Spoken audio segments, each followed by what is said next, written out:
masih di lintas kota. 96 FM Mercury Surabaya. 96 FM Mercury Surabaya.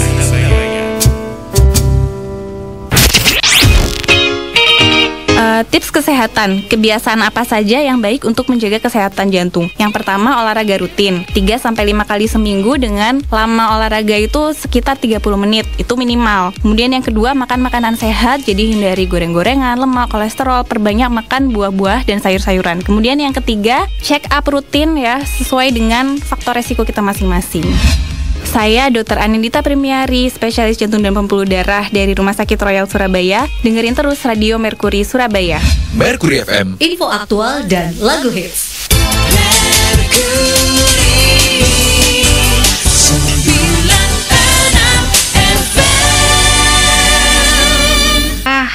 Ini akan mengeluarkan juta rupiah tersebut diharapkan bisa mencegah PHK akibat pandemi COVID-19.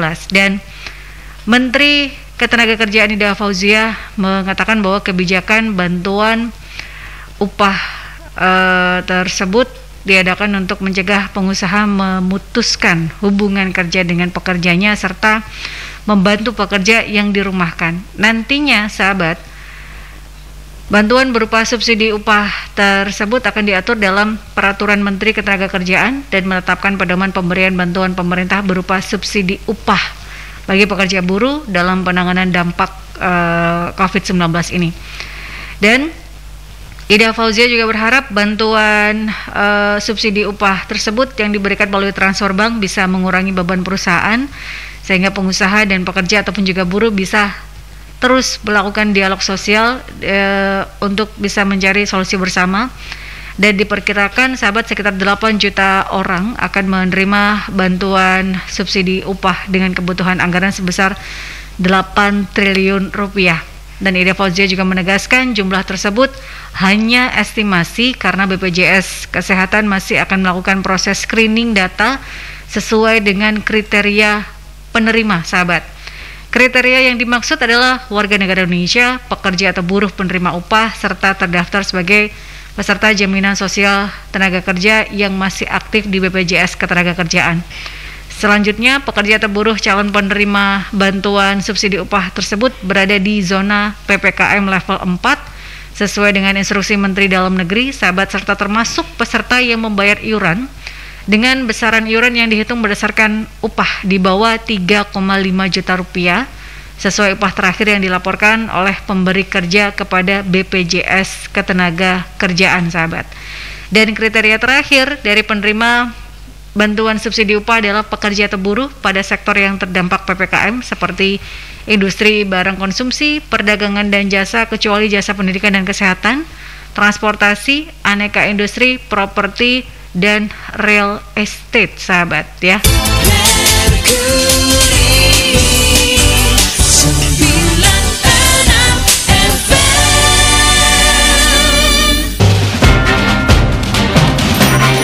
Mercury News.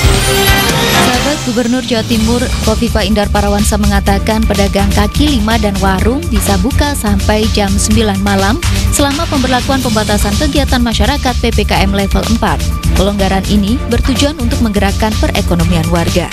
Kofifa mengatakan sahabat pihaknya juga akan memetakan kabupaten kota yang menerapkan PPKM sesuai dengan level terkait COVID-19. Melansir CNN Indonesia, saat ini sebanyak 12 kabupaten kota di Jawa Timur masuk level 4, diantaranya Sidoarjo, Madiun, Lamongan, Gresik, Kota Surabaya, Kota Mojokerto, Kota Malang, Kota Kediri, Kota Blitar, dan Kota Batu. Dan ada 26 daerah level 3 di Jawa Timur. Sahabat, dalam instruksi Menteri Dalam Negeri Inmendagri kategori daerah masuk level 3, jika ada 10-30 orang per 100.000 penduduk dalam 1 minggu terakhir yang dirawat di rumah sakit. Seperti diketahui, pemerintah telah memutuskan memperpanjang PPKM, kini PPKM level 4 di sejumlah daerah sampai 25 Juli mendatang. Presiden Joko Widodo menyebut pembatasan akan dilonggarkan mulai 26 Juli jika kasus COVID-19 menurun. Mercury News.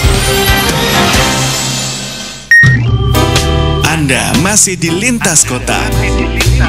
96 FM Mercury Surabaya. 96 FM Mercury Surabaya.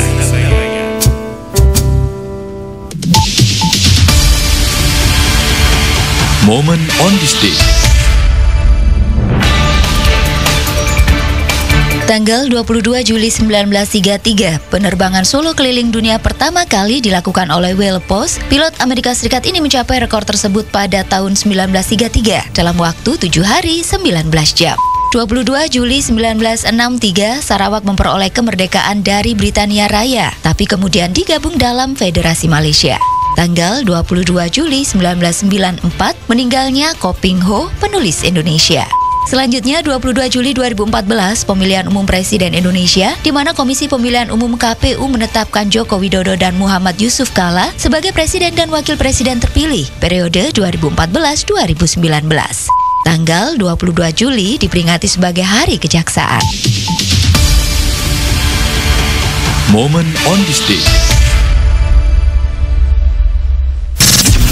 Yang paling hits dari Mercury FM. Follow Instagram @radiomercury96.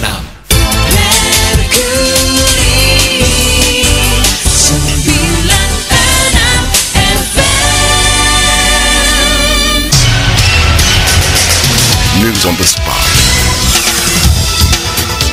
Kementerian Sosial menambah keluarga penerima manfaat atau PKM bantuan sosial tunai di masa pandemi COVID-19. Menteri Sosial Tri Risma hari ini mengatakan penambahan itu sebanyak 5,9 juta kepala keluarga. Penambahan atas usulan daerah, jelasnya pada Selasa malam 21 Juli 2021. Risma menambahkan, dengan bertambahnya kepala keluarga penerima manfaat, maka pemerintah menambah anggaran bantuan sebesar 7,08 triliun rupiah. Masing-masing kepala keluarga akan menerima bantuan sebesar Rp200.000 setiap bulan, mulai bulan Juli sampai Desember 2021. Akan ada tambahan 5,9 juta kepala keluarga penerima manfaat KPM. 5,9 juta ini usulan dari daerah. Jadi daerah mengusulkan baru. Nah, itulah yang akan kita bantukan. Jadi mulai Juli nanti sampai Desember, masing-masing bulan, masing-masing kepala keluarga akan terima 200.000. Kurang lebih 5,9 juta penerima manfaat. Itu usulan daerah baru. Menurut Risma, data KPM tidak akan bertambah karena terkait dengan total anggaran yang dikeluarkan oleh pemerintah. Kalau di perjalanan nanti ada yang meninggal akan direview terangnya. Risma menambahkan, bantuan pemerintah yang dihentikan seperti subsidi listrik, subsidi gas, dan program prakerja akan dilanjutkan mulai Juli 2021. News on the spot.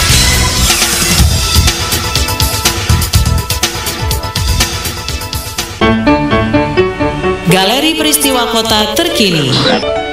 Hanya ada di sini, Lintas Kota 96 FM Mercury, Surabaya.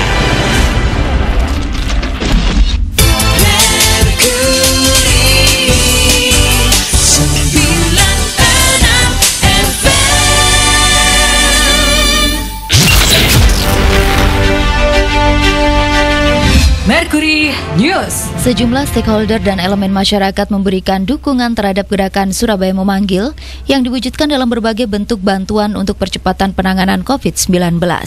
Wali Kota Surabaya Eri Cahyadi saat menerima bantuan di Balai Kota Surabaya kemarin menyatakan bantuan sangat membantu penanganan pandemi COVID-19 di Surabaya.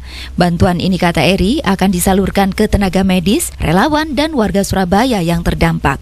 Melansir Antara Sahabat, setidaknya ada 7 bantuan untuk penanganan COVID-19 yang diterima langsung oleh Wali Kota Eri. Di antaranya dari Kadin Surabaya, Yayasan Paliatif Surabaya, PT Kalbe Farma, PT Pompadex Indoguna, McDonald's, Kemensos, PT Jawa Pos, dan Yayasan Pelangi Hidup Bersama YPHB. Wali Kota Eri mengucapkan terima kasih atas seluruh bantuan yang diberikan. Ia mengaku sangat bangga kepada warga Surabaya yang sampai saat ini masih terus berjuang melawan pandemi COVID-19 secara gotong royong. Masih melansir Antara Sahabat, pemerintah Kota Surabaya menyiapkan 100 unit oksigen konsentrator di Rumah Sakit Lapangan Tembak untuk mendukung penanganan pasien COVID-19. Kabag Humas Pemerintah Kota Surabaya Febriadita Prajantara mengatakan, pemerintah kota menyediakan oksigen konsentrator, alat yang bisa mengubah oksigen bebas di udara menjadi oksigen yang lebih murni untuk memenuhi kebutuhan oksigen pasien di Rumah Sakit Lapangan Tembak RSLT. Febri menjelaskan sebenarnya Rumah Sakit Lapangan Tembak disiapkan untuk menangani pasien COVID-19 dengan gejala ringan dan tanpa gejala. Namun di antara pasien yang menggunakan fasilitas itu, ada yang saturasi oksigennya sudah di bawah 80%. Kondisi ini, terang Febri, membuat kebutuhan oksigen di Rumah Sakit Lapangan Tembak meningkat dan karenanya pemerintah kota menyediakan oksigen konsentrator. Informasi terakhir melansir Antara, Menteri Ketenagakerjaan Ida Fauzia mengatakan bantuan subsidi upah BSU 2021 yang akan diberikan kepada pekerja terdampak COVID-19 diharapkan bisa mencegah terjadinya PHK saat pemberlakuan pembatasan kegiatan masyarakat PPKM berlangsung. Adanya BSU terang Menaker juga diharapkan mampu membantu meringankan beban pengusaha untuk dapat mempertahankan usahanya di masa pandemi COVID-19. Ida berharap dengan adanya BSU ini, maka beban perusahaan bisa berkurang sehingga pengusaha dan pekerja dapat terus melakukan dialog sosial mencari solusi bersama menghadapi dampak pandemi. Dalam BSU 2021, jumlah calon penerima diperkirakan mencapai sekitar 8 juta orang dengan kebutuhan anggaran 8 triliun rupiah dan besaran yang diterima bagi setiap orang adalah 1 juta rupiah yang disalurkan melalui transfer bank. Jumlah ini menurut Ida masih merupakan estimasi mengingat proses penyisiran data masih dilakukan BPJS Ketenagakerjaan. Demikian Mercury News kerjasama 96 FM Mercury Surabaya bersama Kantor Berita Antara. Selamat berjumpa dalam serial adaptasi kebiasaan baru untuk Indonesia Maju. Berikut pesan dari Dr. Brahmana Askandar, Ketua Ikatan Dokter Indonesia Surabaya. Assalamualaikum warahmatullahi wabarakatuh, sahabat Mercury. Pandemi COVID-19 masih terjadi dan tidak ada dari kita yang tahu kapan pandemi ini berakhir. Untuk itu, mari tetap disiplin menjalankan protokol kesehatan. Memakai masker dengan benar, menutup hidung dan mulut, mencuci tangan sesering mungkin, menjaga jarak, serta menghindari kerumunan. Percayalah, jika kita disiplin menjalankannya, kita akan bisa mengatasi semua kesulitan, termasuk COVID-19. Mari mengadaptasi kebiasaan baru untuk Indonesia Maju. Saya Dr. Brahmana Askandar, Ketua Ikatan Dokter Indonesia Cabang Surabaya untuk 96 FM Mercury Surabaya. Terima kasih sudah mendengarkan. Sampai berjumpa dalam serial adaptasi kebiasaan baru untuk Indonesia Maju selanjutnya.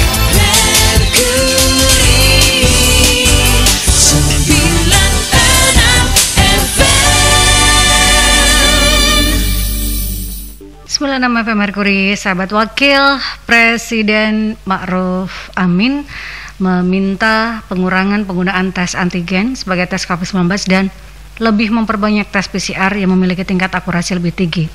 Hal tersebut disampaikan saat menggelar rapat koordinasi secara virtual, ya, sahabat, bersama dengan Ibu Kofifa di Rabu kemarin. Dan diketahui positivity rate perbandingan antara jumlah kasus positif COVID-19 dengan jumlah tes yang dilakukan. Dan Wapres kemudian menyoroti terkait dengan positivity rate di Jawa Timur, dan beliau juga meminta untuk bisa meningkatkan upaya penanganan wabah COVID-19 di Jawa Timur. Selain itu, beliau juga ikut menyentil para kepala daerah di Provinsi Jawa Timur yang masih rendah dalam penyerapan anggaran penanganan virus corona, karena beliau dalam rapat tersebut memang tidak menyebutkan wilayah mana saja yang penyerapan anggarannya itu masih rendah. Karena itu Wapres meminta daerah untuk memacu penyerapan anggaran penanganan COVID-19 yang dilaporkan itu masih rendah.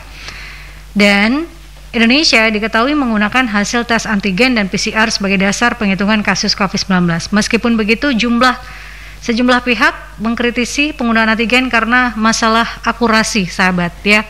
Karena memang antigen sebenarnya adalah sebagai deteksi awal saja, karena yang lebih akurat adalah penggunaan tes menggunakan PCR, sahabat. Karena metode dalam pemeriksaannya pun berbeda. Kalau untuk antigen hanya spike-nya saja yang dideteksi, sahabat, tapi kalau penggunaan PCR adalah whole dari virus tersebut yang dideteksi, ya. Anda masih di Lintas Kota 96 FM Mercury Surabaya.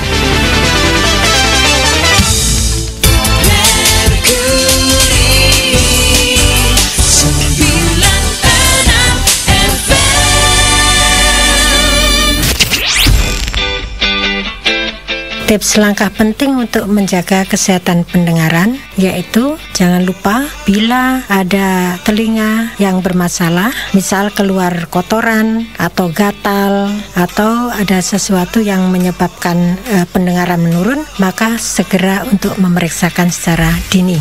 Juga bayi baru lahir sebaiknya dideteksi gangguan pendengaran sejak dini. Saya Dr. Nyilo Purnami, spesialis THTKL dari Rumah Sakit Dr. Sutomo Surabaya. Dengerin terus Radio Merkuri Surabaya. Merkuri FM. Info aktual dan lagu hits. Merkuri